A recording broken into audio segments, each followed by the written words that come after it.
বৃষ্টি, অদিনের আম মাখা, গাছের যত্ন, সবজি তোলা, পায়রা নদী, কাশফুল আরো অনেক কিছুই আছে এই ব্লগে।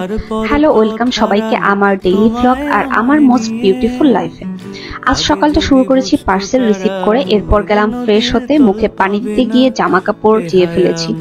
এরপর গেলাম নিজের যত্ন করতে। সকাল সকাল নিজের যত্ন দিয়ে শুরু করলে দিনটা খুব ভালো যায়। এই তো একটু সময় করে চুল ব্রাশ করা চুলে আবার যত্ন করে বেনি করা, সময় নিয়ে মুখে ময়শ্চারাইজার লাগানো, এতটুকুতেই অনেক ফ্রেশ আর এনার্জেটিক লাগে। এনার্জি বুস্ট করতে আমার নেক্সট স্টেপ চা। বাসার দিনগুলি ভীষণ সুন্দর, আরাম করে চা খাওয়া যায়, সবসময় চা খাওয়া দেখায়। আজ আমি চা বানানোর ক্লিপও নিয়ে নিয়েছি। আমাদের গল্পগুলো এরপর আরাম করে আমি খুবই ধীর গতিতে ফোন স্ক্রল করতে করতে চা খেলাম। স্বপ্ন ছিল চা খেয়ে গেলাম গাছে পানি দিতে। গাছগুলি দিনে একবার করে দেখাশোনা করি আমি। আজ অনেকদিন পর আম্মুর সাথে যাব সবজি তুলতে।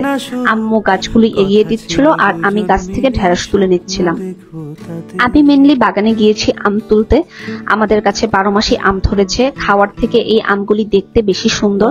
আম্মা অনেকদিন ধরে আমাকে একটা আম কাঁচা খেতে বলতেছিল। আমি মায়া করে এতদিন খাইনি। আজ আম্মা খাবো। আমি মরিচ লবণ সরিষার তেল দিয়ে আম মাখা খাই।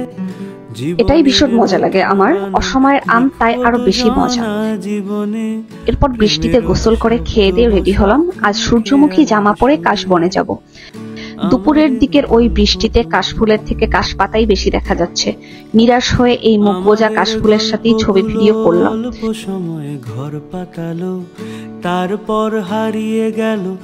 এরপর গেলাম পায়রা নদীতে, যেখানে আমার যেতেই হবে। সত্যি বলতে এই ঝড়ো ওয়েদারে পায়রা কখনোই আমাকে নিরাশ করেনি।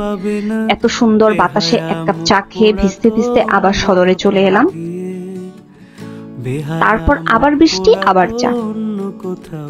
আজকের দিনের সব থেকে ইন্টারেস্টিং পার্ট, যেটা তোমাদের সবার পছন্দ হবে, সুন্দর সুন্দর মাছ, পাখি আর বিল্লিদের নিয়ে খানিক সময় কাটিয়ে চলে এলাম বাসায়।